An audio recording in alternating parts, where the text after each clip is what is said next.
Good evening once again, our viewers. Welcome to the tower at UNN. It is 12:38 right now in the eastern coast of the US, and it's 7 o'clock, 7:38 in Ugandan time, and 5 in the UK. We welcome you once again to this show as we discuss issues that are trending within Uganda. I appreciate all that have always watched us, and I hope they get something out of it. This week, we have a lot of issues that have trended in Uganda, and those are the very ones that we are going to discuss this evening. Uganda, we're still in a lockdown, and despite of low cases of COVID, we are experiencing a lot of issues, especially when it comes to governance, and we are here to discuss them.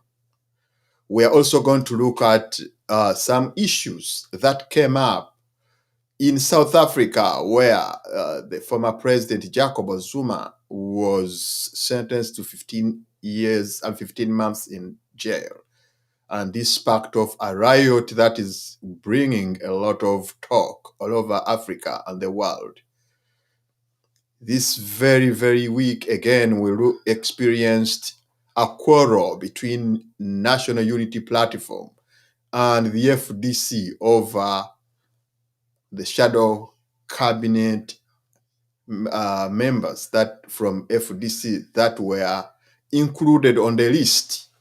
And this has brought also a very exciting week. With me in the studios, I have Dr. Serubanja, who is a specialist in viral diseases, and he is also an expert. Been running up and down when it comes to COVID-19 in Uganda. You're welcome, Dr. Serubanja Joel. Thank you very much, Dr. Juko. And our viewers tonight, I'm very happy and very glad to be here to yet again discuss some of the issues that are affecting our country. Thank you.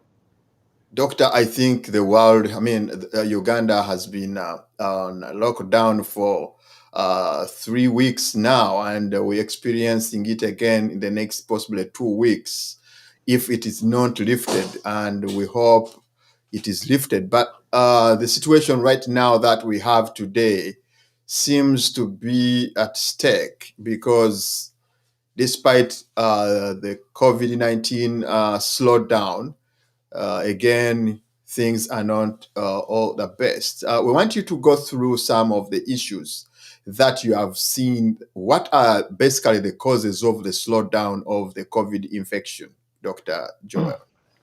Yeah, so I think from the time that we started the lockdown, we have seen an increase in the following of the SOPs. People are masking up even as you walk on the Kampala streets. There is sanitizer everywhere. And of course, there is limited movement because of the lockdown. And this is keeping infection pockets in different areas. When people are infected in one place, they are not interacting with people who are not infected in another. And we are seeing more than half of a drop in the infection cases in the country. Yes, doctor.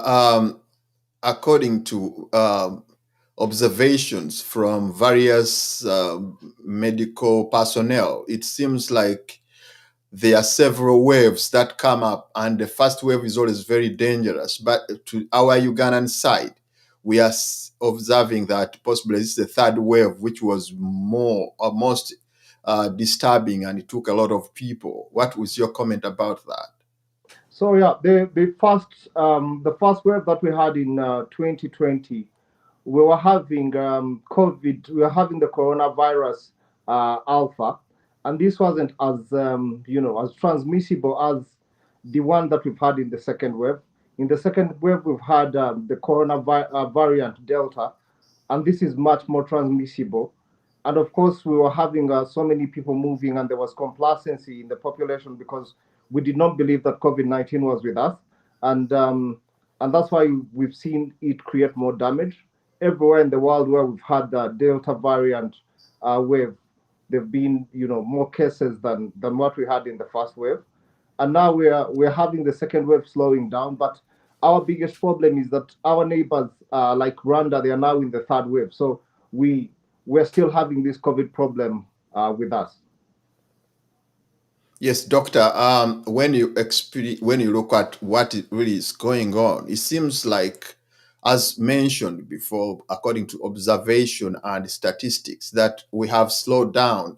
What measures do you think has been put in place that have reduced the COVID infections? I think that the lockdown, as much as it's one of the most extreme measures, has helped because we had movements slow down from one district to another. The inter-district movement slowed down. So areas with high infection like Kampala, people were not moving that easily to areas of low infection like in the villages, and this enabled to slow down. And of course, we've been in a in a quarantine for over 3 weeks. And we know the natural history of the COVID virus is about 21 days. If you get COVID today, 21 days after, if it does not kill you, your body would have been able to fight it off.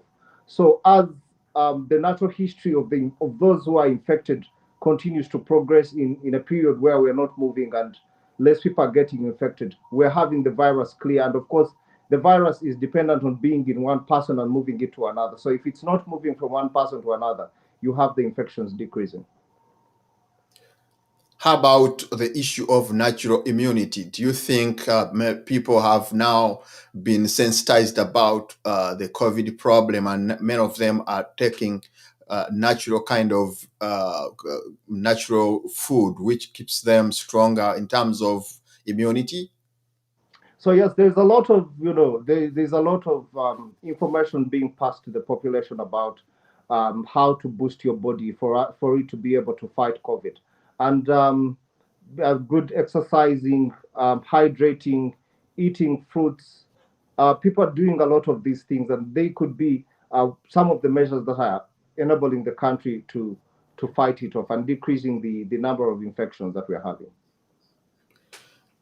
Doctor, would you also advise our viewers, especially those in Uganda, that what should be done right now in case somebody feels like he has signs of COVID? Um, our viewers, I I encourage you, and I can't do this enough, that if somebody has signs and symptoms of COVID, please visit the nearest health facility, or please get in touch with the nearest health doctor or worker that you can have access to, so that they can be able to advise you. There are toll-free numbers which you can call, which the ministry put in place. If you think that you're having a COVID case, please utilize those numbers. You can go online if you can, and contact hospitals have been able to put in place those kind of call centers, so that you can be able to get the good information, because there's a lot of information within our society, and some of it is dangerous to our population.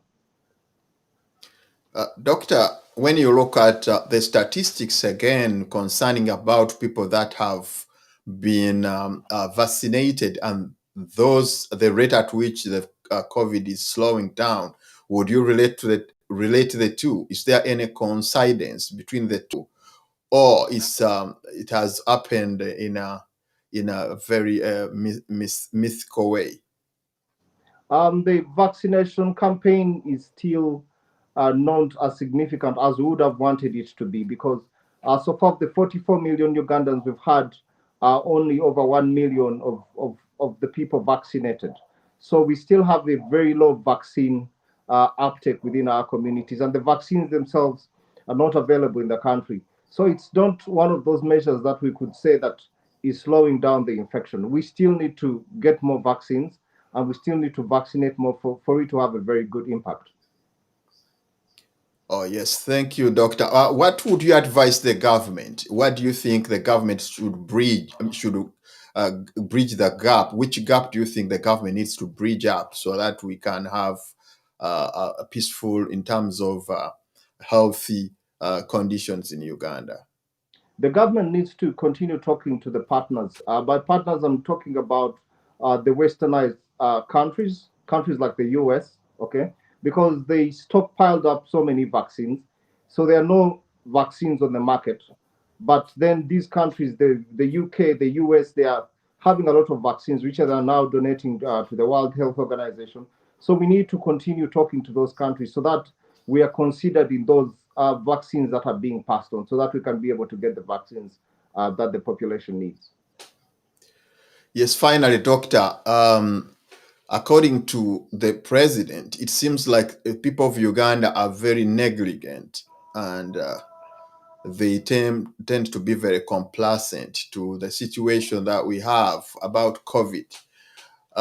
Do you think the government itself has not done the best, or do you think who of the two, the government or the people, who do you think have been naive over this?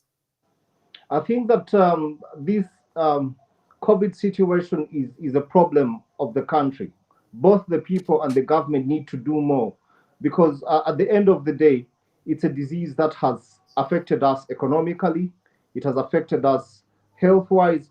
So we do need to continue. Both the government needs to continue to educate its people and to equip the hospitals to provide the vaccines, but also the people need to use these hospitals and to take up these vaccines for COVID to be fought in an impactful manner. Yes, doctor, when you the other time we were with us, our viewers are commenting that did you, I mean, there was an issue of the hiking of prices of hospital bills, and that was affecting many members. And one was making an analysis that because of the hiking, many people are dying deep in the villages, not going to the hospitals because they know that whether the person survives or dies, they will have a big cost to, to pay. Do you think the hospitals have done something to make sure that people really get the medicine or whatever medication that they want in time and at a lower cost? So the biggest issue with COVID-19 is how fast do you get diagnosed with the disease and how fast do you get the treatment. So there's been innovations like home care for those people who cannot be able to access the hospitals. But what has been key is making sure people do not people access treatment much faster before they advance to severe forms of COVID, which are very expensive to treat, where people will need oxygen and they get into the ICU. As far as uh, price normalization is concerned, we have not had a big debate as a country to be able to control the private players in the private sector as far as the prices are concerned. So when people are still grappling with these bills, but the key thing is that the number of severe cases of COVID have also come down, and thus what people are spending on the treatment is much lower. Oh, thank you very much, Doctor. I think, Doctor, can you wrap up and say the final words that you think you would give to our viewers, and then possibly we shall look forward, seeing you another time. Would you please Uh, wrap up and then send our farewell greetings to our viewers? Thank you, Dr. Juko. To our viewers, COVID is still, as much as the number of cases have come down, COVID is still a real threat to our health. It's still a real threat to our economy. And as soon as we're opened up from the lockdown, if we do not continue following the SOPs, if we do not continue seeking early medical care, we might easily get another wave, as we have seen in other countries whereby they've had the second wave and they're having the third wave. A case in point is Rwanda. So we need to continue uh, looking out for the signs and symptoms, making sure we're getting treated, making sure we follow the SOPs, and also when the vaccines get available, going out there and getting the vaccine shots. To our viewers, thank you very much. And to Dr. Juko and the rest of the team, thanks for the opportunity yet again for me to be able to talk to the people. Thank you. Doctor, do you have a private kind of place where our viewers were asking me whether you have a private place where you you do your services other than working for the government and this and organization?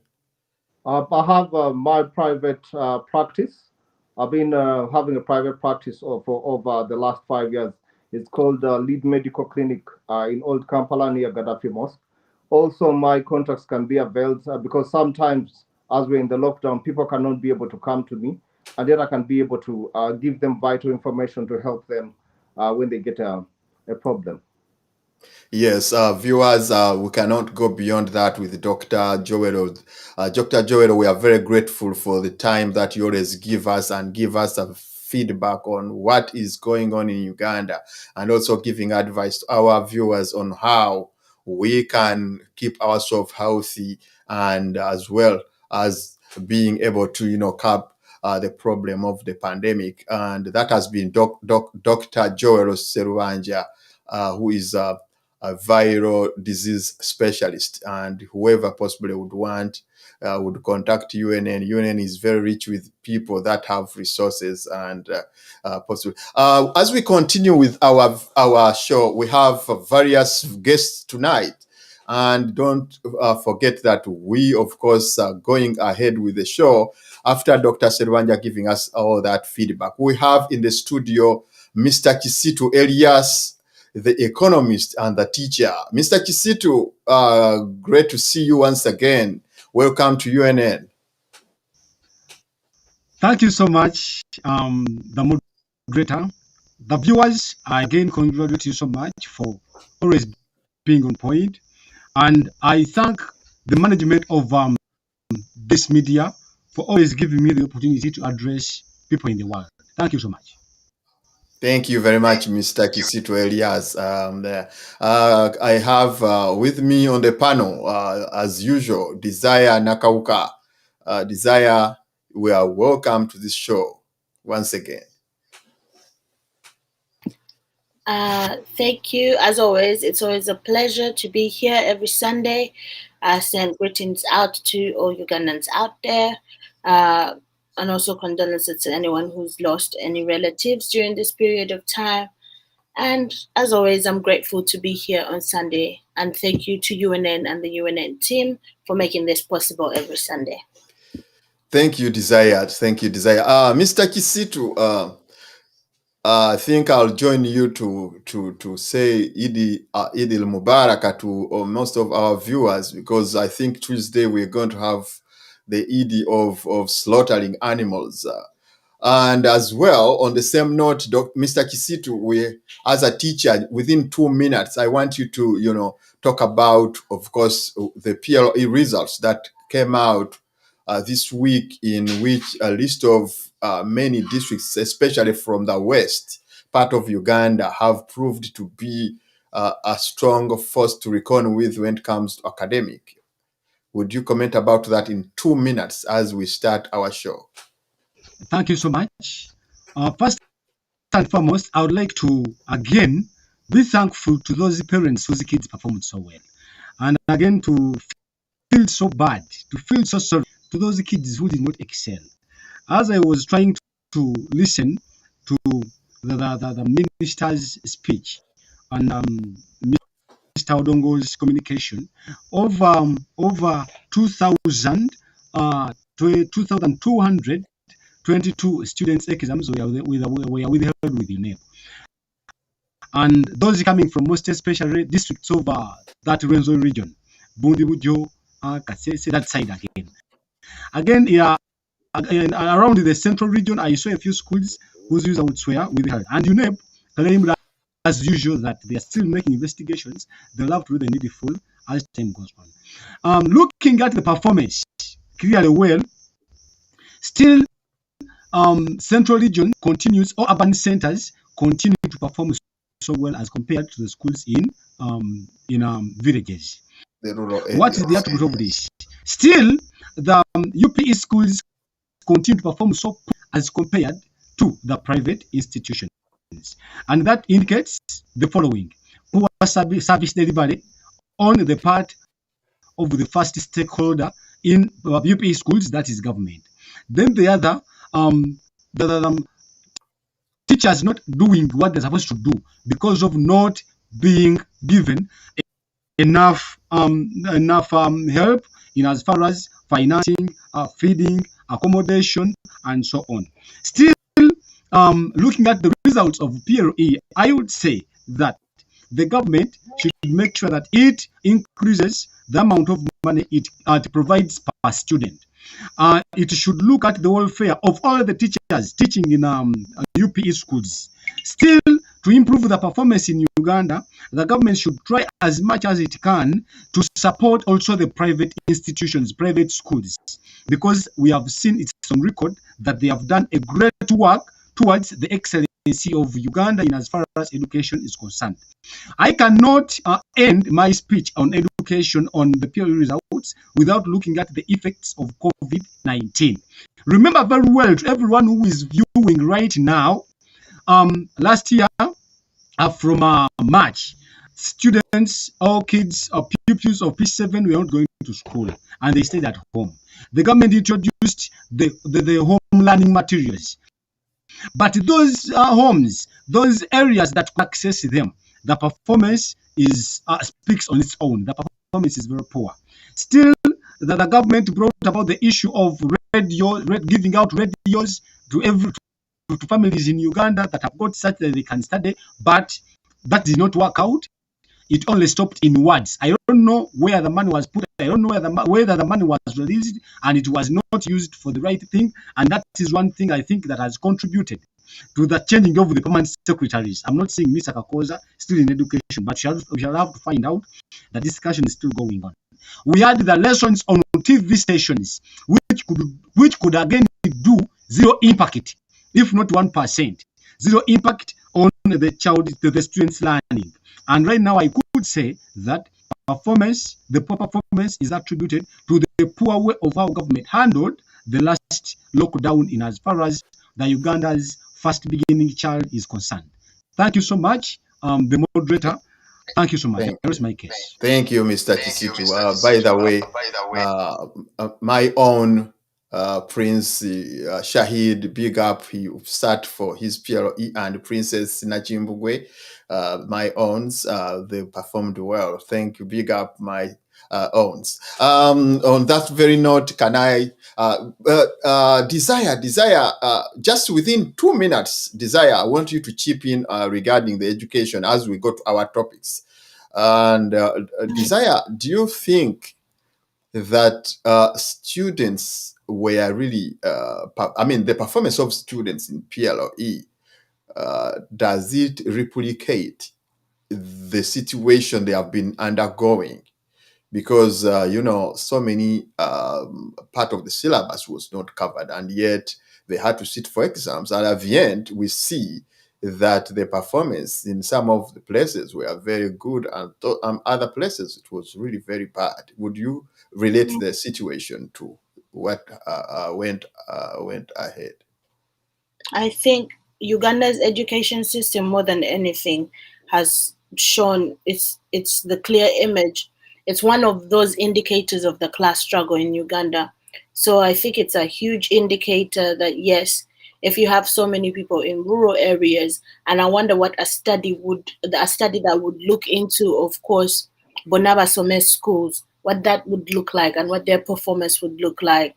How people's children who go to private schools were able to continue going to schools even throughout the different lockdowns, but other children were not able to go to schools and were stopped from going to schools. All those things have factored in, and it's another indicator of how unfairness is reoccurring, because the effect is not that we've had poor performance from some schools and good performance from others. It's indicated a systematic problem that is even going to be a bigger problem, because then the question is, what are now the students who have poorly performed, what lies in their future, and how has their future been affected? Because that's going to create other effects in the near future that will become a complication for those people. So how is the system unfair to the point that just performing badly on your PLE exams doesn't mean, oh, you perform badly on your PLE, but also can doom you even having a future at all in this country?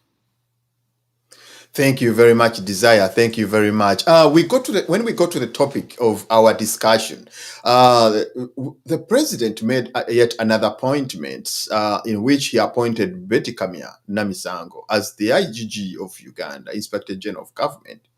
He also went ahead and appointed more permanent secretaries and advisors. We want to get sense out of this. One, what do you think is the role of the IGG?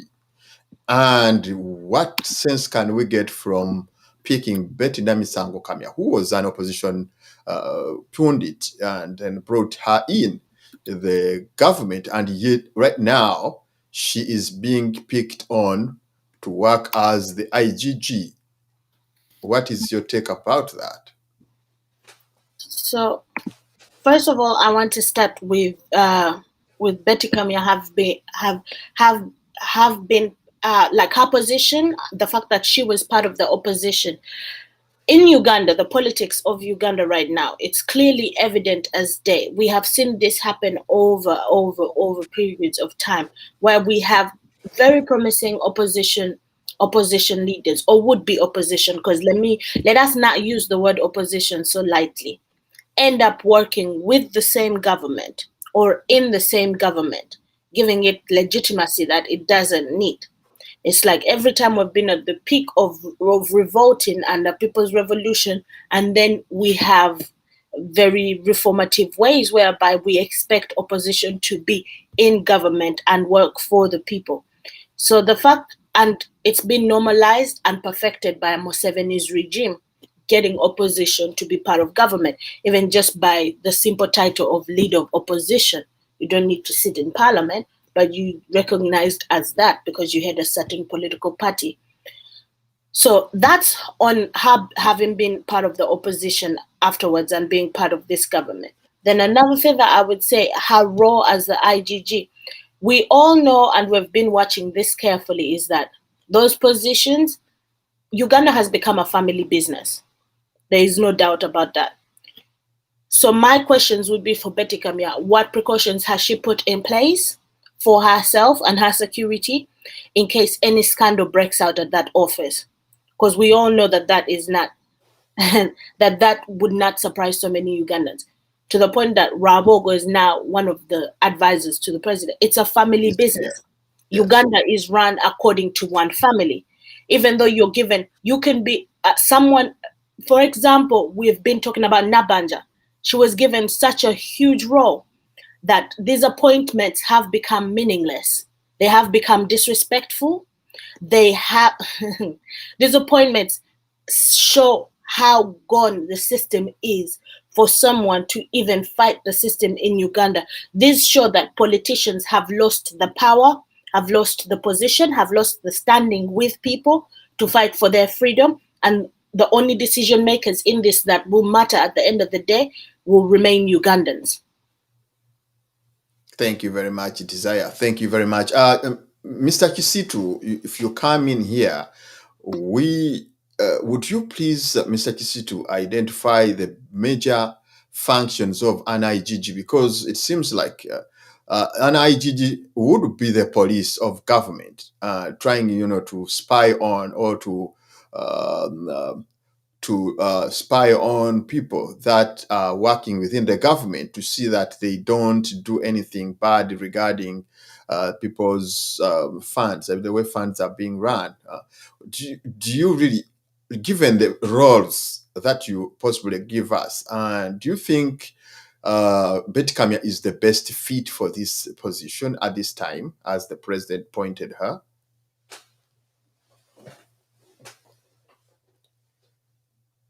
With IGG is the watchdog of the government. The work of making sure that all the departments, all the ministers of the government are functioning so well, given the amount of funds that that have been allocated to them in the budget.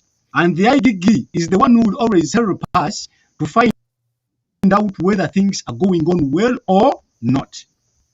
The IGG, if I could say, this time around, the watchdog of government, the person who is going to be following up the government, how the government man has been used, is Honorable Betty Namisango Kamya. Who is Betty Kamya? Before you look at the other point of is she to take up that office, who is Betty Kamya? We know Betty Kamya very well from around Transit Kampala, and has been a woman in Kampala, has been a very big person, having what I can call as the high political command in Kampala. Then is a woman who was in FDC, then had to leave FDC to form up her own party, the Uganda Federal Alliance. And I think everyone knows that. From that side of Uganda Federal Alliance, I don't know what made them rub shoulders with the FDC by the time when Dr. Chiza Besigye was still the president of FDC. Then it is from the Uganda Federal Alliance that Museveni got her from. And actually, President Museveni called it a big fish. And Honorable Betty Namisango Kamya started to serve with NRM. Has served in different offices. Personally, I know Betty Namisango Kamya as a person who can work. But now, this is the scenario. Betty Namisango Kamya contested for being the MP in the previous elections that have been concluded. Bad enough, and I could say good enough, she lost mysteriously. She thought that by working as a minister in NRM government would come up and contest, and then after people trust her with their votes, but it was the opposite. Then we understand, we were here on this the very platform, and we discussed about the new cabinet. The name of Honorable Betty, that is Kamya, was not on the list. Natural Chinji, again, the name was not on the list. Still, the president coming up with another list of the people appointed, the and so on, the general secretaries of different ministries. Betty Kamya becoming the IGG. Remember, the government is divided into two, and I will continue to tell the world that the government of Uganda got two parties in it. We have the shallow government, and we have what we call the deep government, or the shallow state and the deep state. People who formulate the policies are within what I describe in court as being the deep state. For example, you look at Ruabogo, you look at Muhoozi Kainerugaba, you look at Rugunda, all of those ones, they are within the other side of the special side, and they make the policies. And all of them serve the special duties of President Museveni, if I could say. When you look at this side again of the deep government, you add on someone who matters a lot, then come back to the politics of Uganda. In Uganda Central Region, NRM was defeated 100%. Alice Kaboyo was appointed being the minister of Luwero Rwenzori region, whereby the NRM did not perform very well. Looking at the shallow state, where we have people like Betty Kamya, that side, people like Nachula Chinji, that side, they are always put there to make sure that they utilize government offices to give them funds to help to make sure they can bring back the name of NRM that it used to be with by that time. And I could say that with evidence provided, I would say Honorable Betty Kamya, the new IGG, will not do as much as people expect, but she will use the state money, the machines within the IGG office to make sure that she works for President Museveni to bring back his glory in the region, which I think, again, it is so hard. I rest my case, please. Thank you very much, Mr. Chisitu. Thank you.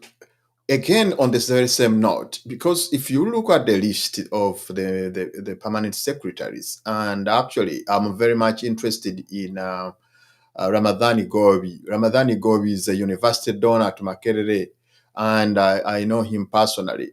He's a brother to my good friend, Dr. Mogalu. So when you look at such a huge kind of person, he has a lot of knowledge in when it comes to economics, and do you see him a West in the cabinet, in the permanent secretary list? Or some of these people, apart from a person like Gobi, some of these people you look at and you look at them as so good that if they were working in a government which is really functional in terms of structure, you would look at them as potential people to run these I would call them ministries. So what I want you to get sense out of those good people that are serving in a very, I would say, nasty government. And what do you think? Is it still the suffocation of the elites, or it is they would make some sense out of them as they work with the government?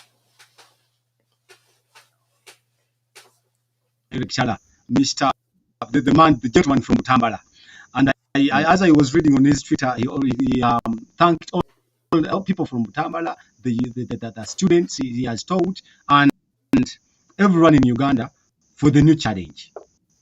Looking at the ministry where he's becoming the permanent secretary, the person who has been there, the secretary, the Ministry of Finance has had a lot of scandals, poor accountability in the ministry, to the extent that it is on record that some ministers in the very ministry have always been called, answer different questions. Then leave on that, go ahead, look at the permanent secretary of education, the former Kakoza, leaving education, going where? Going in the office of the vice president of his former boss, just Karupo, once the Minister of Education. Now, what does that tell to Ugandans, and what do we expect? Look at a lot of loopholes and a lot of challenges that have been in the Ministry of Education. Bringing the new curriculum, imparting onto schools with materials not yet brought, not yet printed out, children of senior being in schools without enough reading materials. The government claiming that through the Ministry of Education, giving out radios, supporting the TV programs to teach children. Remember, a permanent secretary is the one who is responsible for all the technical work within the ministry. The minister is only the political head of ministry. But in as far as the major policies that must be made in the ministry, it is always the permanent secretary that is responsible. But how are the things been going on? The question actually, when I received this article, your article that you sent to me, are we expecting good service? They did not. Friends are serving in a friend's government. That is why you're seeing Kakoza leaving education, permanent secretary of go the other side of the vice president.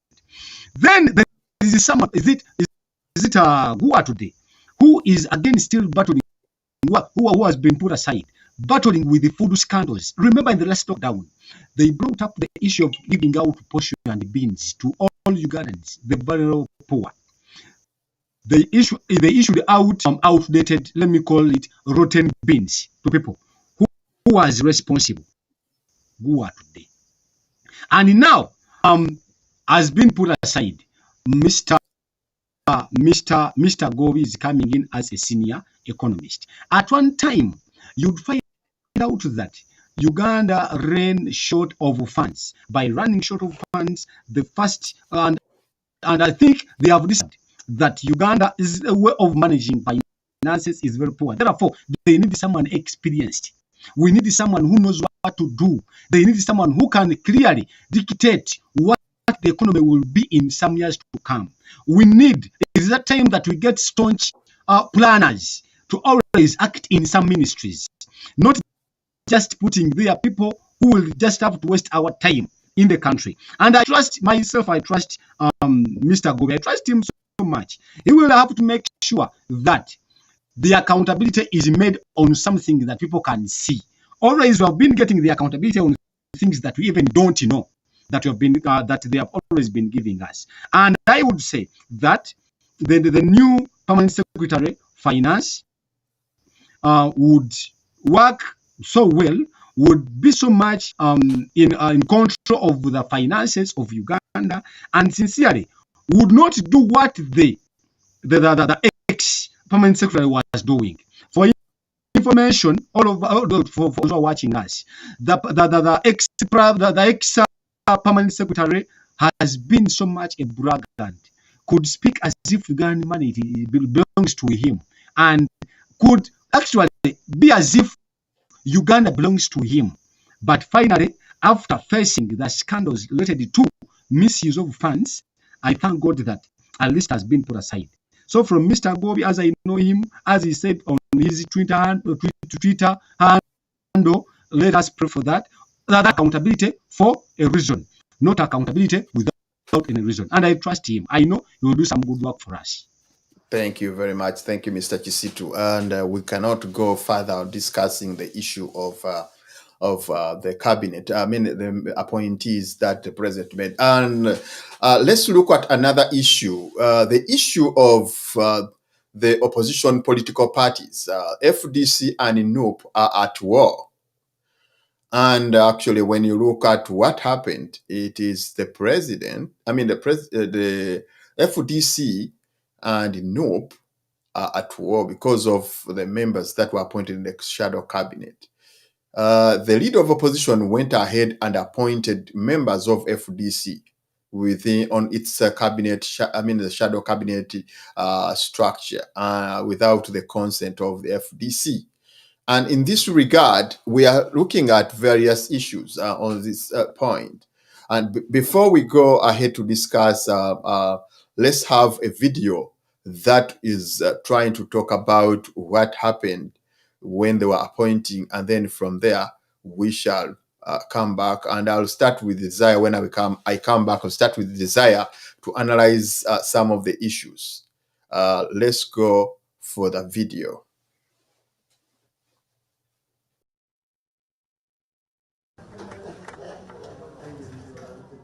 And authority conferred in the Constitution and Parliamentary Rules of Procedure, the leader of opposition, Mathias Mpuuga, has today released the shadow cabinet. The list of 30 has 18 NUP members, 7 FDC members, 2 independents, 1 DP member, 1 from Uganda People's Congress, and 1 from PPP. Those selected is Wilfred Nwagaba as the Attorney General, Mwanga Chivumbi as the Finance Minister, Jonathan Odu as the Defense and Veteran Affairs, Dr. Bedi Bwanika as the Agriculture Minister, Dr. Timothy Batua for the Health Ministry, FDC's Francis Mwijuche for Trade and Industry, NUP's Ronald Balimwezo for Lands, Housing and Urban Development, Wachiso's Woman MP Betty Naluima for Local Government, Brenda Nabukenya as the Education Minister, and Geoffrey Solo Kayemba for Sports. We decided we shall have fewer numbers than those availed to us. The reason is we want to show Mr. Museveni and his colleagues that it's possible to run a cabinet successfully with a small number. 30 people are enough to frame policies and so on. Also, yes, of course, NUP, we are majority on the other side, but we thought it important to incorporate other colleagues. The main reason for this alternative cabinet is to play an oversight role to government business. Once in a while, we hope that they'll be able to pick some of these because it's really ultimately for the good of the country. We want this country to get better. And where we see them go off track, we say, hey, there's a problem here. Our Minister of Finance, for example, to say, you know what, as opposed to investing more in security, yet we are not at war, the war in which we are currently is a health war. So as opposed to more tankers, more members, tear gas and so on, let's buy more hospital beds. Some of the appointees have shared with us their priorities under the new offices. Our image has been of a country reported regularly for violating rights and freedoms, locally and regionally.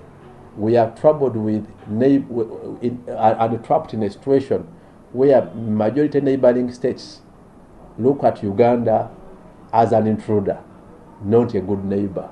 And we are going to emphasize more such that our fellow youths can go back to their school, to the gardens, to the field, and we appreciate the nature we have, and we put more in agriculture because we believe in a crisis like this, nations need food, and we need to feed the nations. So I intend to use it to see that Ugandans gain access to justice by working with all the stakeholders, and also ensuring equal access to justice to even those people that cannot afford lawyers. I would like to see that the fishmo business that has brought chaos on the water bodies is ousted away from the hands of the army man, from the hands of foreigners into the hands of Ugandans, because they are eligible to the rights to benefit from the water resources, exception of any other directives. John Cliff Wamala, NTV, Weekend Edition. Seen so many of Ugandans, I mean, opposition leaders have been were appointed in the shadow cabinet, and really, I agree with you. I mean, with whoever appointed, that so many people of these are very, very strong people, but again, when you look at the fight, which I'm so much concerned between FDC, because FDC came out and say, no, we did not agree with you. You did not write to us when you are picking our people. So would you think, is this an egoistic struggle or struggle for delivery, according to your observation? Yeah. Thank you so much, the moderator. NUP is a party that has been in existence for a number of months, not even years, if I could quote very well. If it has been in service for so long, in active service, I could say just a year. The era of Honorable Chagulani, the president of the party. FDC has been in existence for very many years. For over 20 years, it has always been dominating in the parliament. The party that owns the leader of opposition, it is always the party that has a number of seats in the house. That is beside the other ruling government. Looking at the 5 leaders of opposition that FDC has had, there is Honorable, if I could see my list very well, there is Honorable Zita, the name getting out of my head. There is Professor Maurice Ogengala Tigo, the first leader of opposition when FDC came into power. That is used to a number of parliamentary seats. Then we had Honorable Nathan Nandara Mafabi, leader of opposition again. We had Honorable Winnie Kiza, leader of opposition. We had Honorable Wafula Ogutu, leader of opposition. We had Bet Awal Ochang. And everyone, I think, saw this and knows this. Then we leave the FDC leaving the point of being the elects of the leader of opposition. I am, to my own observation, it is a very big blow. That is why they are complaining a lot about the issue. Looking at the other side of NUP, for the first time, we have got the leader of opposition from a party which is not FDC. And I could say that for very many years, FDC has been controlling the opposition, and no one has been complaining. There are parties that have been having members in the house, DP, UPC, the Zita of the other no JEMA, they have been having members in the house, but they have never come up to complain about the issue of not work closely with FDC that never existed in the politics of Uganda. For the first time, FDC came up. I would say that all of these parties were consulted by NUP. The NUP management wrote a letter to all the parties on the opposition to meet them in a secret meeting. And I remember, if you have been very much observant, you saw NUP visiting those of JEMA, and they welcomed. FDC rejected the meeting with their own reasons. Getting the head of opposition, it is in Article 88 of Constitution of Uganda and Article 14 of the Rules of Procedure of the government, of the Parliament, that a party of the Parliament, that a party that will have a number of seats in Parliament from the side of the opposition shall always have the mandate to lead, to vote for the head of the leader of opposition. These things are not beginning at the point of the shadow government. No, FDC from the side of the speaker. Remember, FDC accuses NUP for not supporting Semujunganda on the post of being the speaker, and they sidelined with Rebecca Kadaga. They accused them for that. If you have been very much observant, and I'm sure you've seen this, still leaving that aside, they are coming up, that is NUP, not giving the seat for the opposition on their side. It seems at one point we have parties at the opposition which are so comfortable on being on the opposition side.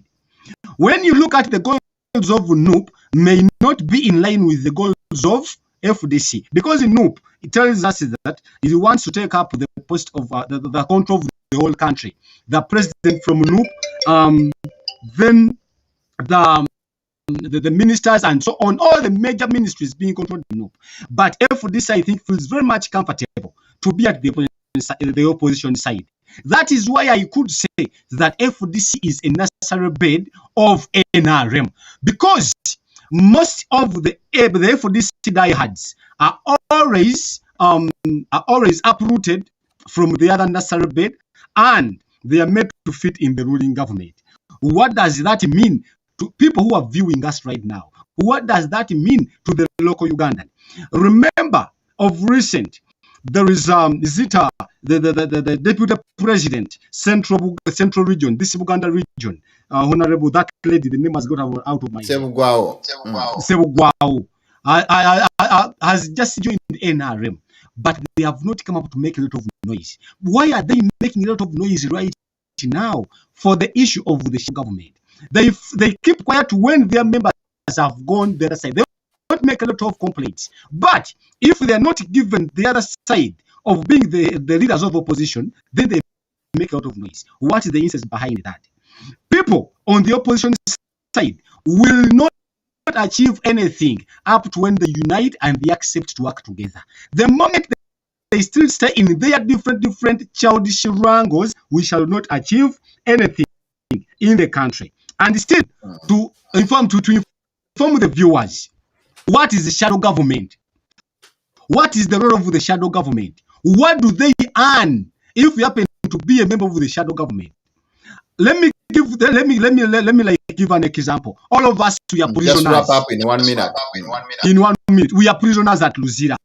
But we need, amongst the prisoners, we need to get our leaders, whereby they will act as our spokespeople. Our leaders will always convey our complaints to those ones who are concerned.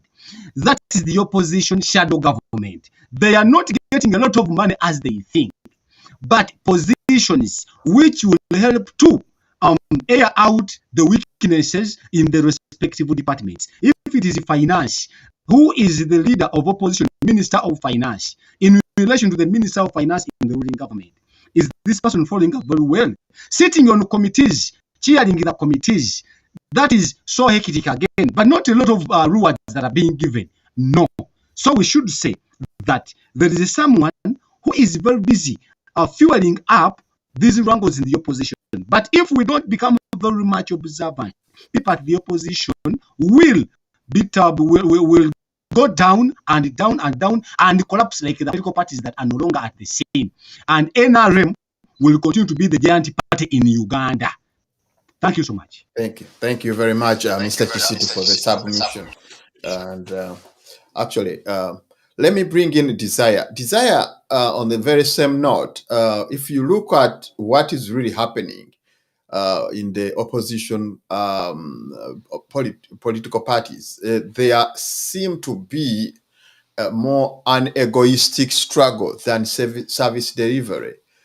They tend to be fighting on who should be stronger on the other side of the aisle. So what is your take about that? One thing that as Ugandans we should always remember, opposition in Uganda has always existed for one fundamental thing, and that was to remove and oust the Museveni government. But so far, what opposition party has been able to deliver on just that promise? I will wait if there is an answer to that question. We forget why even the opposition exists, because right now the politics that we're in Uganda every Ugandan citizen should be opposition to the government, not just a set of politicians, because they have proven to be so ineffective to even be in opposition. But as I leave that even alone, FDC came into existence for a revolutionary cause, didn't it?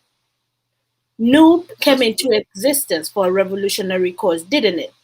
Why have they become so constitutional?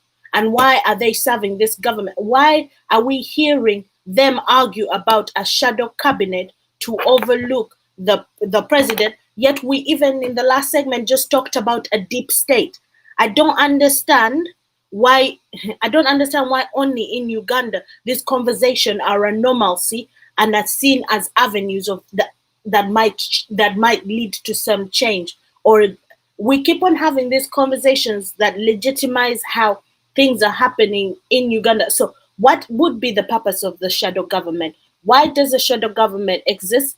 In the same sentence and in the same breath, we talk about a deep state and the existence of a deep state and people who are favored within this state. So is this shadow cabinet going to be able to police the deep state and be able to inform Ugandans on matters in the deep state? How does the shadow cabinet help Mwananchi? How does the shadow cabinet serve Mwananchi? And how then what is the use of having parliament? Everything is now proving to be so ineffective and inefficient. You can't fix this ineffective government with a shadow cabinet because the government is ineffective. If that makes sense. That is what's not, it has reached a point in Uganda whereby we're talking about two opposition political parties arguing, beating themselves up. NRM looks very good in this scenario. We haven't even talked about what NRM is doing. We are not even talking about what the deep state is doing. How many NRM members are in the deep state? No. We haven't talked about all those issues that actually affect Ugandans. And we're talking about a political party that has nothing to its resume but the past few months, of which in politics, months don't matter. But it's also about execution, because even FDC that has existed for over 20 years almost equates to nothing on its resume, but just promises. Ugandans were left at a point of promises and lamentation, and no one puts action forward in terms of political parties. Yes, thank you very much, Desire. Again, on the same note, Desire, when you look at, again, there was an eruption of the fight within FDC itself, whereby members of parliament were very, very, beat about the way they were being deployed to this committee. And I saw Honorable Cecilia Ogwal almost fighting Honorable Sam Jonganda, who is the whip of FDC. After sending her from the finance committee to another committee. And also I saw another member of parliament was complaining that doesn't want to go to the HIV committee. Do you see this as a fight for survival that is eating, or is it really, are they genuine on what they are saying? The fights that are happening of people not wanting to transfer to committees, my question to them would be, why are you here? Because parliament is all about service delivery. But if you don't want to go to a committee, it has even stopped being a question of survival. The question now that I hold is that if you go to a certain committee, does that give you access to more connections to get yourself into the next spot that will earn you more? The only contributing factor here seems to be greed and comfortability. Like politicians in Uganda are so comfortable with the status quo, because the status quo has already been tipped to be so unfair for the masses. The masses put in all the work and the politicians get all the rewards, and they do not have to deliver to even get those rewards. That's why you can have ungrateful, inconsiderate people publicly arguing about going to put different committees to serve the people, because that will not serve their personal interests. Thank you very much, Desire. I think that is very, very, very pertinent as you look at the situation that we have, whereby people in the parliament and other places of responsibilities are not taking it for the people, instead of having all these other problems that they have on their own. As let's have a short break. As we come back, we try to look at the last segment of our discussion, and then from there we shall go to our viewers' comments and messages and calls. And don't forget that we are live on all our Facebook pages. That is Chimbugwe Live, as well as UNN TV official on both the YouTube and Facebook, as well as Twitter and all other platforms. Please keep going and sharing this video as we come back. Don't get away. Dr. Andrew Takome Kaira was born on 30th January 1945 in a small town known as Nkokonjeru in the Buganda region. He is regarded as one of Uganda's forgotten heroes, a true nationalist whose love for his country sent him to an early grave. He was a lawyer and professor and had many accomplishments since 1971, with many of his accolades attained from his education and political experiences, both nationally and internationally. Significant is his doctoral dissertation titled Condoism in Uganda, which has awarded him an internationally recognized terminology now used in criminology. He joined several political organizations, including Uganda Freedom Movement, UFM, which he was the leader, the Uganda National Liberation Front, UNLF, later joining the National Resistance Army, NRA, which had once been his organization's rival. Dr. Kaira is regarded as one of Uganda's forgotten heroes, a true nationalist whose love for his country led to his premature death. He was just 46 years old when he was assassinated on 6th March 1987 during a dinner with his close friends and 3 female acquaintances. His killers have never been brought to justice.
Welcome back to the last segment of our the Tower at UNN once again. And as we promised, we're coming back for the last segment. And in this segment, we are looking at South Africa, where the former president of South Africa, Jacob Zuma, was sentenced to jail for 15 months for having committed crimes of not appearing in the courts of law when he was needed. And this has erupted a lot of problems in South Africa. South Africa is now becoming a ghost. I mean, cities like Durban and Pretoria becoming ghost cities because of the looting and violence that has really erupted because of the arrest of of Jacob Zuma.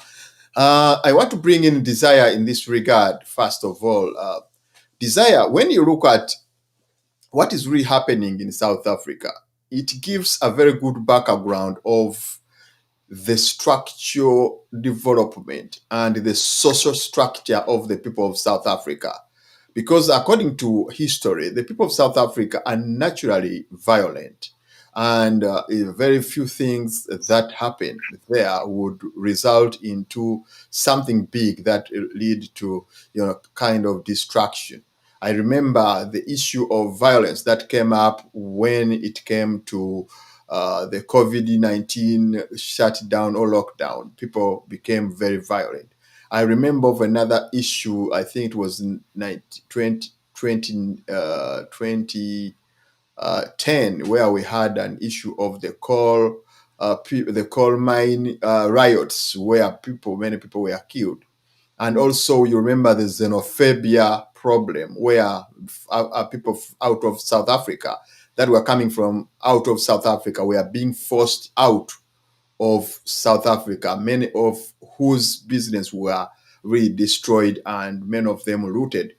When you look at such a historical structure of the people of South Africa, would you relate this as to love for Zuma, or it is their natural kind of behavior that has again come to surface? I would like to say that I would not say that South Africans are naturally violent. I think we ought to remember the historical fabric that's bringing South Africa together, and why South Africa is in the state that it is, and what actually South Africa is.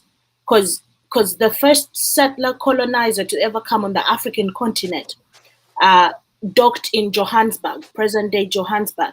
But South Africa is a country that was not so different, but was structurally very in terms of theory, it was the same as almost every other British colony.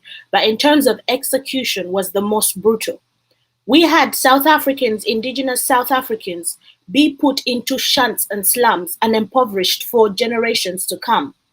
And the land was grabbed and taken, and white people ruled over, became citizens, and declared the political means. We've had South Africans fight for South Africa is one of Africa's last countries to even get independence, getting independence in 1994. Most of us were born in the 90s, and South Africa just got independence. So that means that the wound of South Africa is still open. So the question is, what did South Africa get if it did not get the revolutionary need? Because as we remember, we've talked about, you had also brought about all the different instances where there has been violence and rooting. But one thing that is very clear in South Africa is that the outbreak of violence and rooting is not outside of the realm of South Africa's government, police, and army executing violence onto the people of South Africa. So many things happened whereby indigenous South Africans were killed just for protesting for change in South Africa, to lift apartheid and to lift all the other racially segregating things. So in general, we come to a situation where today South Africa is a settler colony, meaning that Europeans are still on South African land, and which is African indigenous land that belongs to the different nations that existed in South Africa, like the Zulus, the Xhosa, and is still taking control of that. But you have indigenous South Africans now having access to the land, which belongs to them, now having access to resources, and also being put in shunts and slums. So then we go to the problem with xenophobia. Xenophobia comes on about depending on all the other factors that matter. We should not negate the fact that many Black South Africans are still impoverished, are still living in dire poverty, are still having no access to resources. So the change that Mandela brought still remains to be defined as constitutional change. You even have someone who was serving in the government at the time that said, we do not want revolutionary, and this was a white member in the government, because South Africa's government always was ruled by the colonizer. And he said, we do not want revolutionary change, we want constitutional change. And that's what came to South Africa. It was constitutional change. So when people have an outburst, because I would not say that the looting and everything, when looting happens, we so often call it violence, but even those businesses are violent to the people. because they are the ones that leave the people impoverished because of lack of access for a normal day-to-day person. For example, if a mall in Uganda was looted, but what about the people who have been serving in the markets? It's those malls that make the scheme very unfair. But to wrap this up and not to go around in circles is that South Africa got constitutional change and never got revolutionary change, which it needed. And then what's happening with Zuma is because the present president of South Africa, Ramaphosa, is a puppet president and is manipulating and using, because we all know that Zuma comes from Zulu Nation, and is using and gimmicking and using tribalistic intents to say that this is a part of that. But it's because the people there, ever since the lockdown, people, especially living in rural South Africa, are almost dying out of hunger, have not had access to resources, are still impoverished. So when you see people rise up, people loot, people burn down things, it's not because they want violence. It's not because they love Zuma so much. It's because people cannot bear to even live in that country for one more day without change. And that's what we see happening in South Africa. People cannot bear to live in the daily conditionings that they have been given, especially because they're indigenous to that land and they have nowhere else to go, and they can go nowhere else. And they also love that land and want better, and are still begging for the revolutionary change they were promised, because it seems like it's more of a deterioration other than what they were promised. Thank you very much, Desire. Mr. Kisitu, Desire has pointed out a very pertinent issue when it comes to economic and social outburst. You look at what is happening in South Africa as a result of very many factors. That is both political and governance problem, where we look at South Africa. South Africa has a bigger problem whereby they don't own land, they don't grow their own crops, apart from very few states, very few provinces where they grow their personal crops. All the food that they earn, all the food that they have to buy from the supermarket. And on top of that, here is a situation of COVID, and many of them ran away. Unable to, obtain a bread for a day. And when an opportunity came for rioting, I think they got opportunity for that. Would you relate this that happened in South Africa as a replica of political decadence in the whole of Africa? Thank you so much, the moderator. But before actually I comment about the question you've so far asked me, I would go back to remember the African nationalism that I studied. I'll go back and I look at the history of South Africa, which I studied. South Africa, looking at its history, a lot of rebellions in South Africa, a lot of racial segregation in South Africa, a lot of torturing of the indigenous South African people. And those very things still do exist. Getting the independence in 1994, personally, was, I think, just 3 or 2 years by that time. 3 or 2 years by that time. Looking at that, South Africa being one of the young states in Africa. Look at Sudan. Is it Southern Sudan? Southern Sudan, one of the younger states. Then we have South Africa, again, very young, 1994, just 3 years from now. Still, South Africa coming up to get their first president, African president, as being Nelson Mandela. Nelson Mandela, in the history of South Africa and Africa, everyone is praising him for having done a lot of things in South Africa. Leading for only one Chisanja in courts, one term, and then after he had to leave power. But leaving South Africa in a lot of problems. That is why I'll highly credit President Idi Amin Dada in Uganda, who during his period said things of Ugandans, black Ugandans, must belong to black Ugandans. Therefore, you the whites, please, can you get your way out of the country? And indeed, everyone saw that, and they had to leave Uganda. That is one thing that paved the way for the Ugandans to again go back to business and get what to do and get what to eat and That is where some of them even became so much rich. Leave on this government that is controlling us right now, which is almost killing everything. Looking at again South Africa, these people going on strike. It is not, the major reason is not Zuma, and I would strongly say it is not Zuma that is so much loved, very much popular, and so on. Because by looking at his tenure when he was still in the president, again South Africa had the very problems. Statistically, South African youth over 32.6, all of them are unemployed. They are jobless. Looking at the people in South Africa, their natural nature, they are lazy people. They are people who just want things for free. They don't want to come up and work. Then these people are the ones who are still looking for what to do. Looking at this corona period, corona lockdowns becoming lockdowns in South Africa. Every now and then the government is locking it down. Every now and then the government is locking it down. What do you expect people to eat? Yet, by the occurrence of COVID-19, they were found when they are in a sorry state.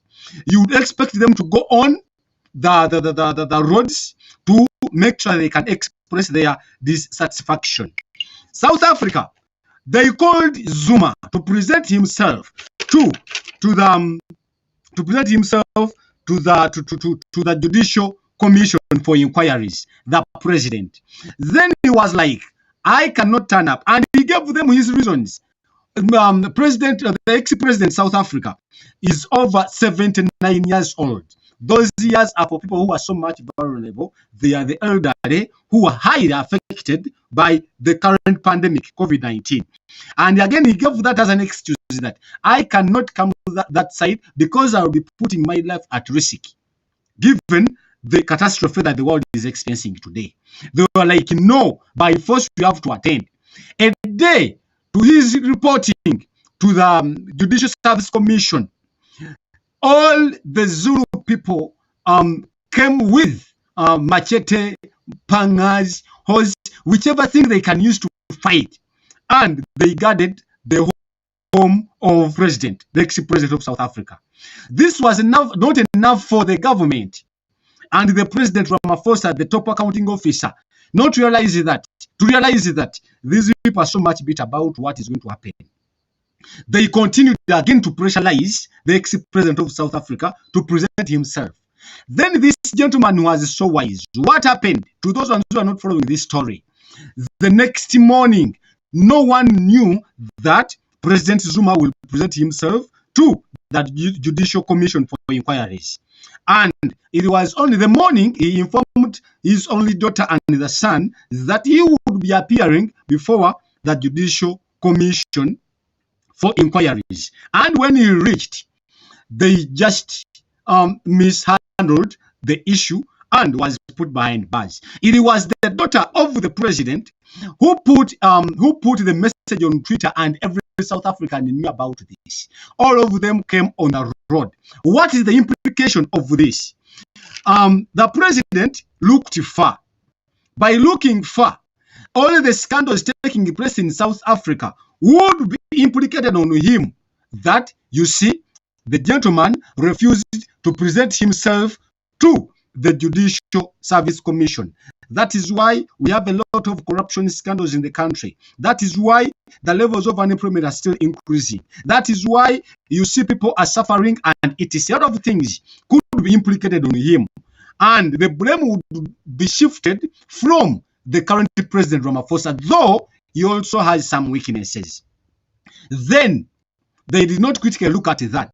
They just decided the way they decided, causing a lot of havoc in the country. And today, the current government and the President Ramaphosa, there is no in any way of how they can escape this blame. To inform all our viewers now that ANC, a party that has been in control since 1994, it has been controlling South Africa.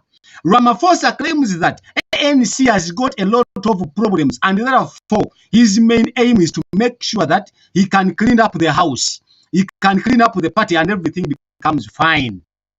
And that contributed to the the putting aside to the forcing of the Secretary General, the ex-Secretary General of ANC to be aside, such that they could investigate about the corruption issues. I could say that if our governments in Africa, they do not become so much observant about the decisions they make, we are soon experiencing the very things in other African countries. People are so poor. People are unemployed. People are very much traumatized with the way of their governance, the way they govern the country. Look at South Africa. A few families are in the politics of the country. Look at other countries. A small family or a few people or a group of people is in the control of the country. And even go back to South Africa. In South Africa, it is the Zulu, the biggest group of people in South Africa, if I could quote it very well, biggest group of people in South Africa, where Zuma comes from, being traumatized by the current president Ramaphosa, given the wrangles they have in their ANC.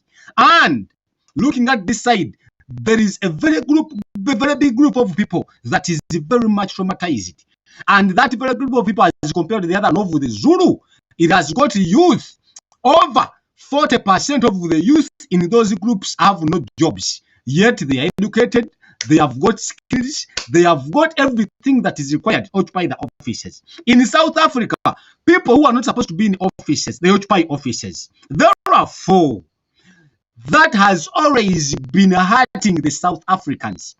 The imprisonment of Zuma was just a sparking factor. It is a sparking point that made all the people to wake up that, please, we want A, B, C, D. We are suffering in the houses. You're continuing to enforce your lockdown. We don't have jobs. People are dying because of hunger instead of COVID. And the government is not providing anything. Not forgetting the moderator, as I conclude. The issue, if I could say, the issue is that in South Africa, they acquired independence. By their independence is just a puppet independence. Whites still control the biggest part of the economy. That hurts the indigenous South African people. Towns, those that you would call the very good towns in South Africa, they are mainly occupied by the whites in South Africa. The indigenous South African people are in villages suffering. Yet they have got children. Those who can manage to take them to school, they have taken them. But the services they are getting, they don't clearly equate to what they're supposed to get. So today, if the South Africans come up to raise up against the government, they are 100% right. And I would say they are coming up not because of Zuma as a person. Zuma is just a sparking factor, and they have always been looking for this. I would feel so sorry for over the 2,000 people that have lost their lives. I would feel so sorry in South Africa. As I was trying to read the news, I got those statistics over by now. I would feel so sorry for the investors that have lost a lot of their money. Today, as I speak, South African currency last lost value in February this year. It has lost value the second time now. Why? Economic activities are not going on. A lot of things have been stolen. People are looking forward to eat, no supplies that are in South Africa. And a lot of things are transpiring in South Africa. So I would say that let the leader in Africa try as much as they can to always think twice when they are making decisions, most especially the decisions over their people that they are leading, those who have been in control. The moderator, you know this very well. You've read up the book of Animal Farm. All animals are equal, but some animals are more equal. This should be seen by all the leaders. It should be seen. You cannot come in Uganda and you say that you're arrogant, imprisoning some top political leaders in Uganda here. You cannot do that. You cannot come here in Uganda and you say that you're touching the Kabaka of Uganda. All of us were equal, yes. Some individuals are more what? are more equal. In South Africa, you would not go there and you start to play with the Zulu people. You would not. It requires always giving it a second thought. To think twice Thank you, Mr. before Kisi. making a Thank you decision. very So much. they never thought twice. That is why South Africa is facing all of those challenges. And I don't know what they're going to do to make sure they bring back the rule of law, which they made not exist in South Africa. And the rule of law works only on the black Africans. The other people are favored. They don't take the rules. When you get time, Mr. Moderator, research about Mr. Gravin in South Africa, a white man in South Africa, Mr. Gravin, who is believed to be at top of everything in South Africa. And South Africans are complaining about that. All of us, the South Africans, likewise, what you're seeing in South Africa, please, when you happen to see it in Uganda, never be surprised. Because what is taking place, what took place, what made them to rise up, the very things are in the country Uganda. Thank you very much. Thank you very much. Thank you. Before I bring in another person, I bring in Desire for wrapping up. There's a video that I wanted us to play regarding the South African issue, and then after that we shall come back and wrap up our program as we wait for also other people who are in the chat room, as well as people listening and viewers, to give us a call in as brief as possible, send a voice so that we can extend the discussion together.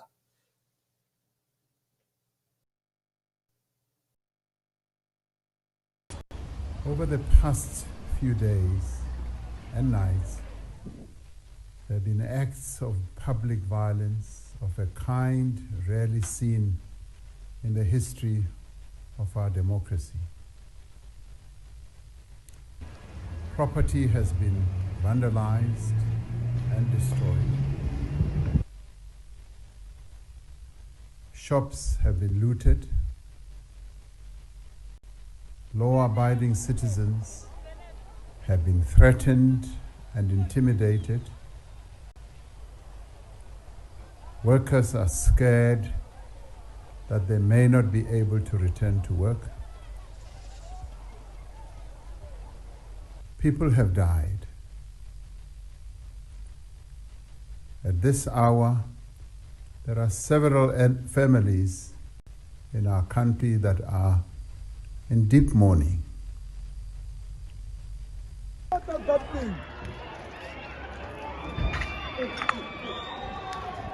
current situation on the ground is under strong surveillance, and we will ensure that it does not deteriorate any further.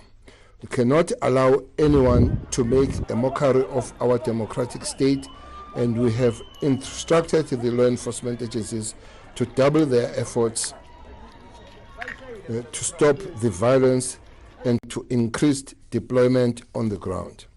As I said, shops have been looted and infrastructure has been destroyed.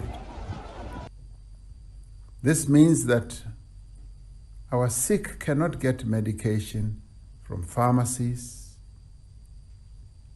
Food does not reach supermarket shelves, and health workers cannot go to work. We will soon be facing a huge risk of food insecurity and medication insecurity in a few weeks.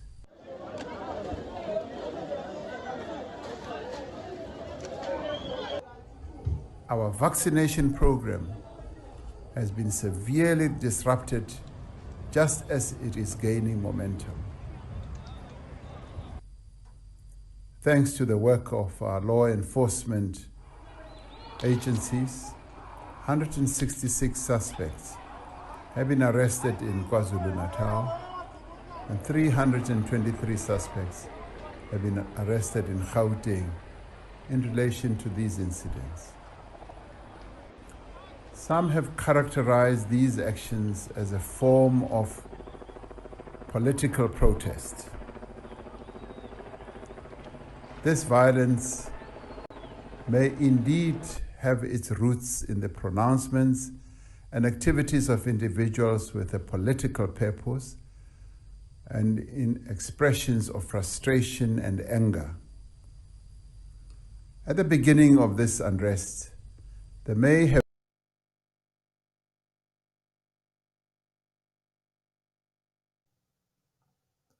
Thank you very much. Our desire, as we try to find out, try to wrap up our program. Do you think the situation that we have in South Africa, initially, as we look at the arrest and prosecution of President Zuma, is that the existence of the rule of law?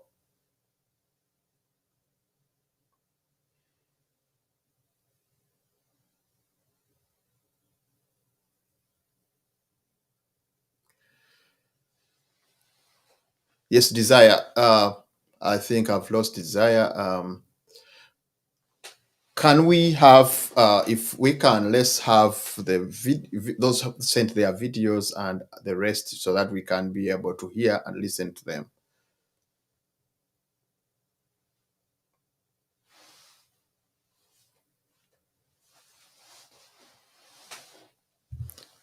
Our producer, if we have some, then let's continue and see what happens.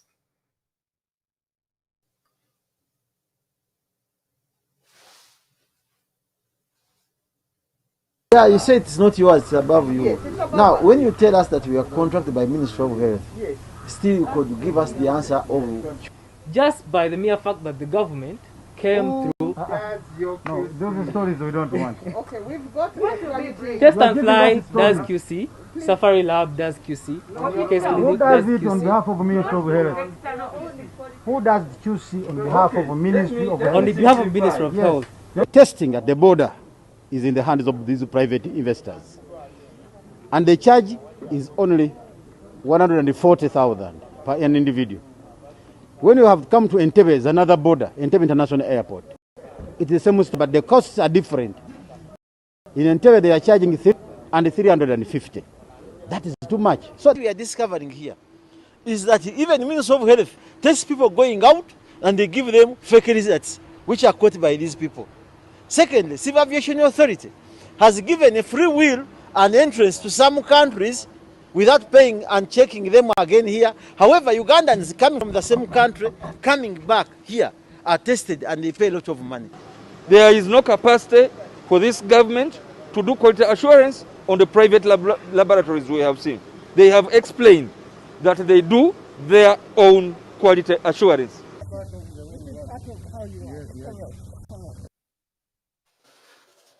Yes, there's Desire. I think, Desire, can you now hear me, please? Yeah, I I can would hear like you. you to add on your submission regarding.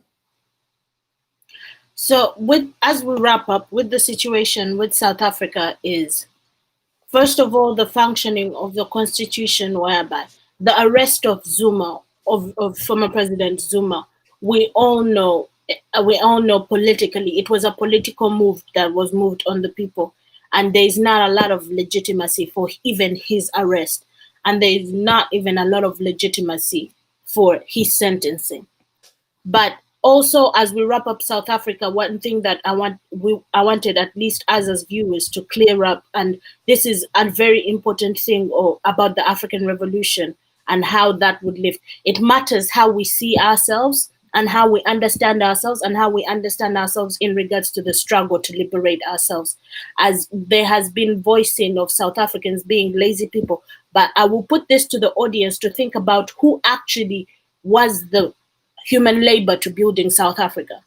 You see the roads, you see the buildings, who built those malls physically? We all know these were African indigenous peoples living in South Africa that are these days referred to as lazy.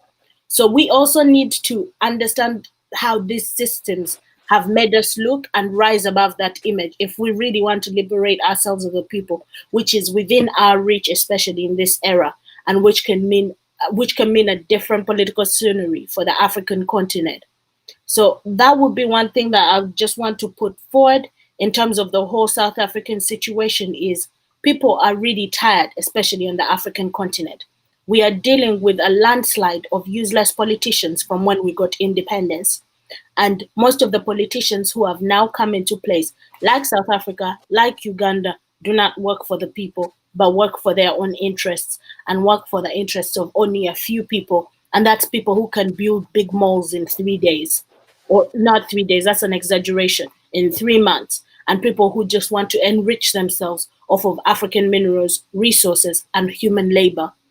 So we need to make sure that that landslide of politicians from that era is ousted for us to actually have people in control, in power, and having access to resources. So what's happening in South Africa, we're going to see it in so many places in African countries. We haven't even talked about it. In Senegal, we had an uprising of recent. I expect so many more African countries to say no to the present political, economic, and social factor that's playing into African politics, which is a landslide of useless politicians in their 70s, 60s, still making us client states to our former colonies.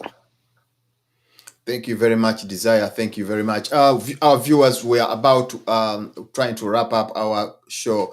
We want you to participate in this show by calling the number that you see on the screen or sending your voice so that you can really directly and lively participate in this discussion.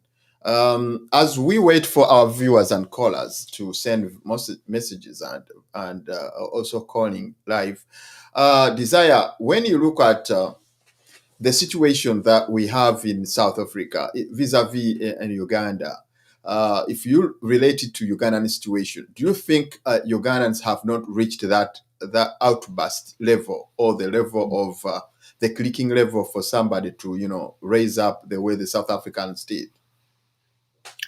I think that Ugandans have, and Ugandans, we've seen these situations in Uganda happen, but because we're not so used to them, we all remember November. During the November, I hate to call them Uganda riot, the November riots. We all have talked about Kayunga riots. We have talked about, there's so many instances where Ugandans have outbusted and have that outburst, and it has happened, but it goes off our mind. So the difference between South Africa and Uganda, and why we're seeing South Africa is like a wow factor, is because in Uganda, Museveni has mastered military dictatorship. The militancy is high. And in South Africa, you have Ramaphosa trying to instigate a military dictatorship. So it's about how long the leaders have been in power and how long the leaders have mooched off, especially police and military, to not serve the people, but to be a means of the state to extend state violence. In Uganda, police, they came on TV and said, police has a right to shoot. We don't see the same thing happening in South Africa, but in South Africa, they're trying to normalize the fact that police is on the streets shooting. Oh yeah, thank you very much. As we wait for the message for any caller on the line, we want Mr. Chisitu.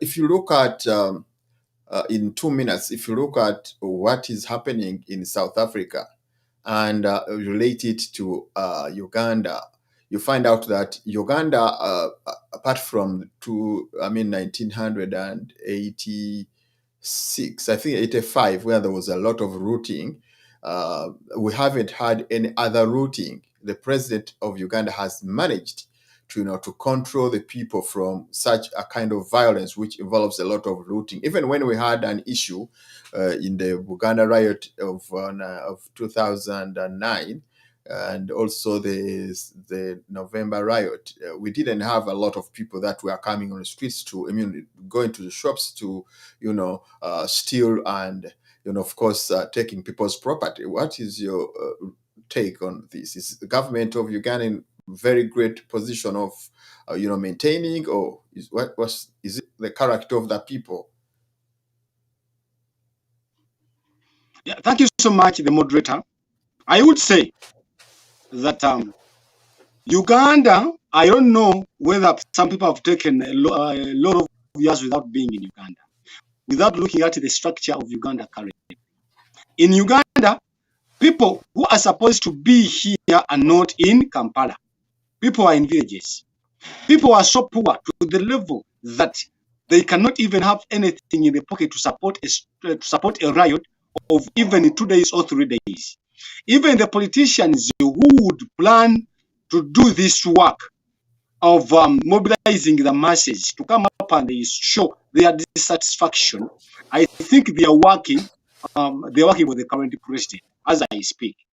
Because I remember the walk to work that used to exist in Kampala, and it would easily be suppressed. Yet people could show that they are not fine with how things are going on in. So Uganda in government tried as much as it can to make sure that it silences all of those groups of people that could mobilize the others to come up and strike. And given the type of, as actually the other second point, given the Ugandans that Okay, given the Mr. type of Kisitu, hold on. Ugandans Just that we hold have. on. We have a caller on the line. We have a caller on the line. We have a caller on line.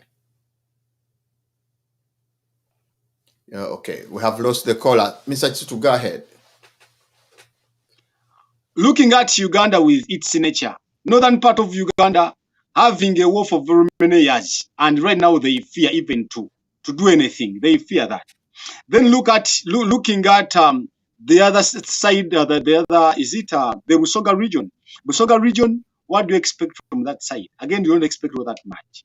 Looking at Buganda region, they tried at one time. Was it in 2008, 2008? That I think 8 or 7. They tried, but it was just a voice of one person who made everything come to a standstill. We have a call online. Yes, we have a call online. Yes, caller. Hello. Yes, please. Go ahead and articulate your issues. All right. Hello, Mr. Kacherega. Thanks Yes, for the please. show. Thank you as well for this. And Mr. Chisitu, I really love your smile. Now, I'm going to talk about a few things. I'm not going to talk about South Africa. I'm going to talk about the problems that we have. Go ahead. Talk about the few things, and I'm going to start with the education. Now, I have my few questions with the education. Basically, the PLE of last year. Now, what type of PLE did they do? Because as far as I'm concerned, I don't think those kids studied that much. Okay, let's say that they've been studying for the previous years, but then they needed that year to prepare very well for their exams. So what type of examinations did they do? And then another thing, and how, yes, of course, the rural areas had to perform badly, of course, because they lied to us that the funds that they got, they are going to buy radios and they are going to give to every to every student, to every person in Uganda, of which they didn't avail to them. So now, how did the kids in the villages study? Those are my questions. How did they study? How did they prepare for their examinations? Because as far those people, okay, let's say here in the towns they were able to study, of course, like Mr. Chisitu said, 1% on television, because it's not easy for a kid to sit on a television and learn. So now imagine those people in the very deep in the rural areas where there were no electricity. How did they study? Really? How? Thank you very much. We'll talk about also the appointment of the IGG. It is very, very well clear that Museveni now does whatever he feels like. Whichever puppet is going to serve him, whoever sees as a puppet to him is the one he appoints, because that woman, that lady, has been in opposition for a very long period of time. And now he's appointed as the IGG. So it means that the opposition is meaningless. Like I said, it has, like Desire said, it is meaningless. It is just because even if she's appointed, it's a meaningless system. It's a rotten system. So I don't expect much from her. I don't think she's going to do anything. She's just a puppet. So it goes back to the point that we do not have opposition in Uganda. We don't have. It is just rotten. It is meaningless. It's just, let's put it in brief, that it's just people who are working with Museveni, that the whole opposition is working with Museveni. We should not call it opposition, because in Uganda we do not have opposition. And another thing that they say, that they are struggling. Struggling for what? Are they really struggling for power? No, maybe they are struggling for the promotion of Lubongoya, nothing else. So thank you very much for the show, guys. Thank you very We much. really appreciate your good work. I'm not going to talk about South Africa. Thank you so much. Thank you very much, our caller. Thank you very much for being, of course, following up what we are saying. If we have another caller, do you have another caller? Yes. As we try to wrap up, please, viewers and all our members of UNN, we all the time been trying to talk about the establishment of UFCC, Uganda Federal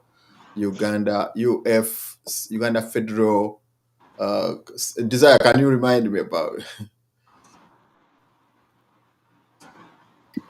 Uganda Federal Consultation Committee.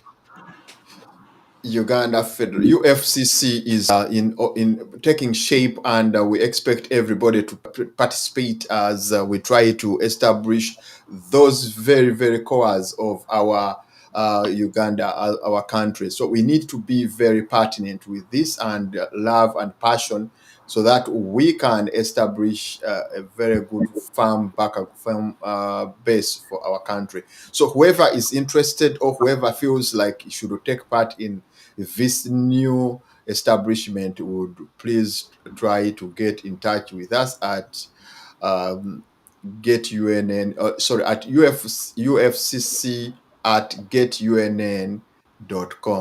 And I request, our producer has already put it up, UFCC at getunn.com. So write to us and show us the area that you think you'll be best fitting to participate in.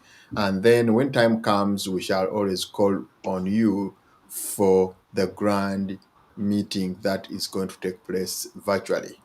So I'll try to wrap up this show, because we are time bad right now. I would like to request Mr. Kisitu to first give your final wrap up as we try and we finish up, and you say goodbye to our viewers. Yeah, thank you so much, the moderator. But to begin with, the question of I didn't quote the name of the lady who was just called. I thank her so much.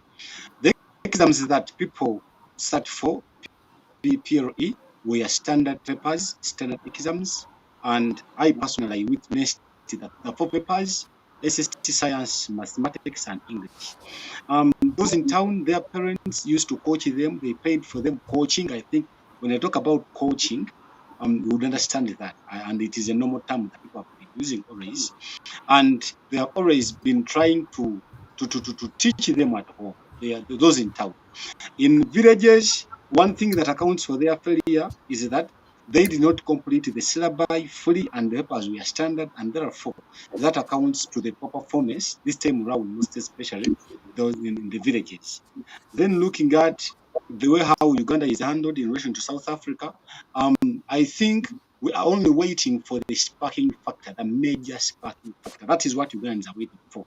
But I will not say that they have done enough. And Mr. Nudin, to tell you this, doctor, the government must try, Ugandan government must try as much as it can to make sure that it handles the furious hearts of the youth in Uganda, such that they don't cause the same like it is in South Africa. I thank you so much. I thank all our viewers that have been online. I greet all of those ones in Dubai that are online. My brothers and sisters, I've seen your messages, I've seen your videos. Thank you so much for viewing. And I'm sure next time we shall have a very special program. I rest my case. Thank you so much. Thank you so much, Mr. Kisitu. It's been a pleasure as well all along whenever you come over with us and we discuss issues pertaining our Uganda. Before I bring in a Desire to wrap up, we have a voice of one of our viewers. We want the producer is gonna send it to us, and then we bring in Desire to close up. Hey, good evening. Just want to thank you for a wonderful show. Yeah, this is UNN, where independent minds one. We are so proud of you guys. Just do your thing. We love you. We love you so much.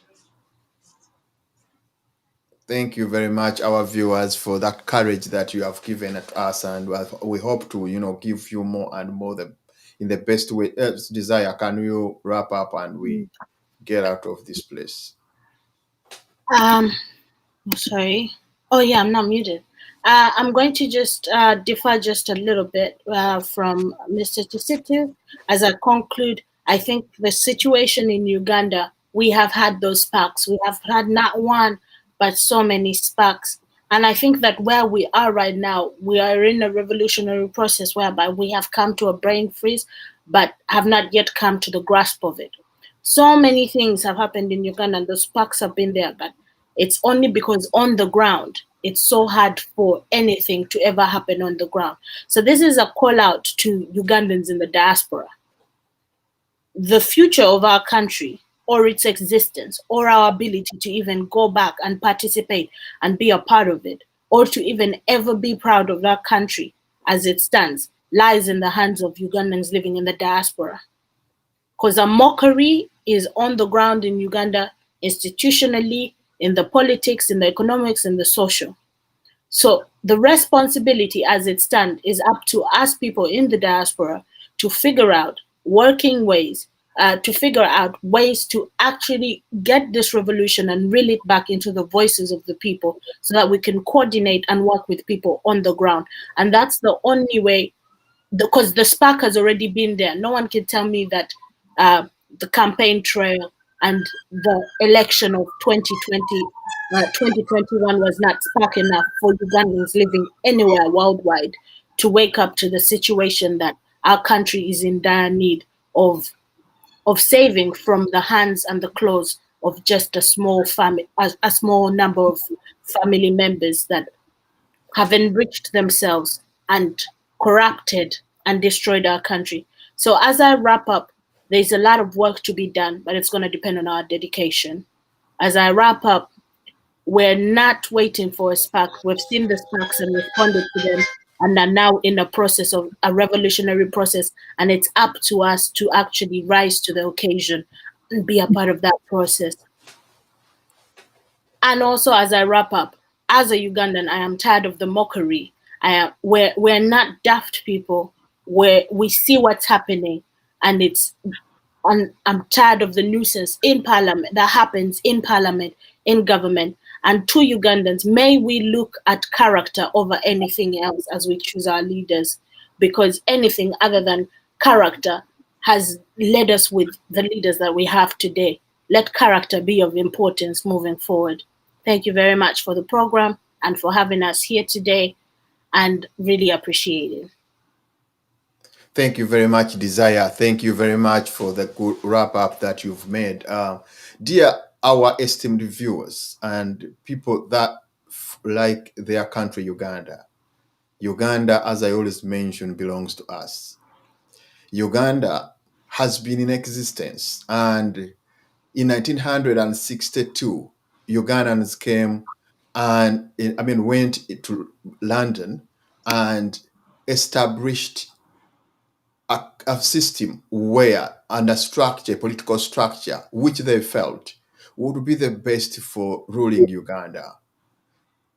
Unfortunately, in 1966, the originality and the core of Uganda was all erased by the overthrow of the Ugandan constitution by Milton Obote. He replaced it with a pigeonhole constitution that erased the originality and the kingship and the federal system of governance that was established to cater for every Ugandan proportionally. In this regard, Uganda has gone to dogs. Ugandans are no longer participating in the affairs of running the affairs of their country. It has gone into the hands of very few and those that say and bow to the current regime.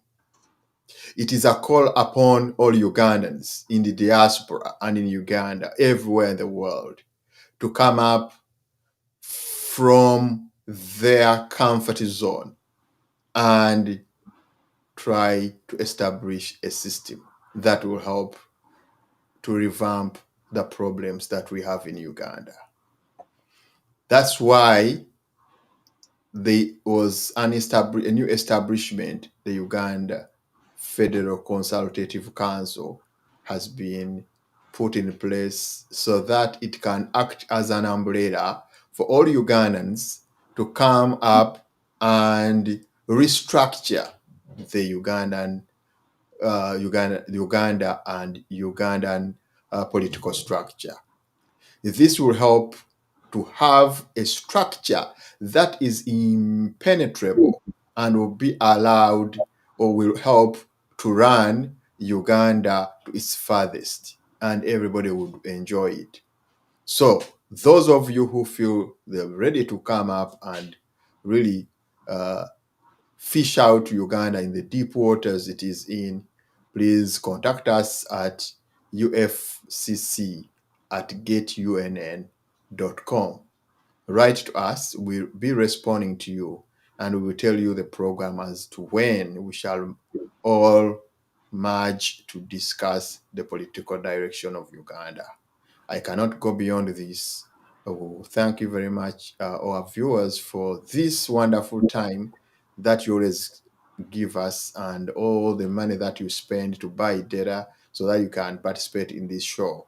I cannot also forget to thank our producer who is doing everything to make sure that everything is done properly. I also thank my producer, personal producer, who does the best as well to make me appear the way I am, and also the wardrobe manager who always brings me to your face when I'm very smart. Thank you very much. Thank you, everyone. Thank you.